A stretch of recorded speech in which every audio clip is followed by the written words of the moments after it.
हिंद. येत्या ऑक्टोबर महिन्यामध्ये होणाऱ्या सांगली मिरज आणि कुपवाड महानगरपालिका मध्ये होणाऱ्या निवडणुकीस जय हिंद सेना याच्यामध्ये पूर्ण ताकदीनं उतरणार आहे. आणि या सांगली मिरज कुपवाड महानगरपालिकेमध्ये डॉक्टर देवीकुमार देसाई यांनी ज्या पद्धतीनं 1974ला या सांगली नगरपालिकेमध्ये जो पॅटर्न राबवला होता, सर्वसामान्य कार्यकर्त्यांना सोबत घेऊन आणि अधिक विकासाची कामं आणि विधायक कामं आणि प्रशासनामध्ये सर्वसामान्य नागरिकांना होणारा त्रास हा त्यांनी कमी केला.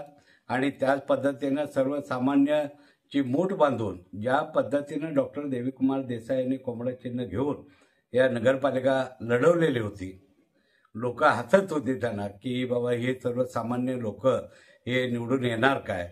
पण सांगलीची जनता इतकी सुज्ञ आहे की सांगलीच्या जनतेला आत्तापर्यंत पाहिलं गेलेलं आहे की अनेक सत्ताधाऱ्यांचा माज उतरवण्यासाठी हा पॅटर्न जय हिंद सेनेनं हाती घेतलेला आहे आणि सर्वसामान्य जनतेला न्याय देण्यासाठी भूमिका आम्ही घेतलेली आहे.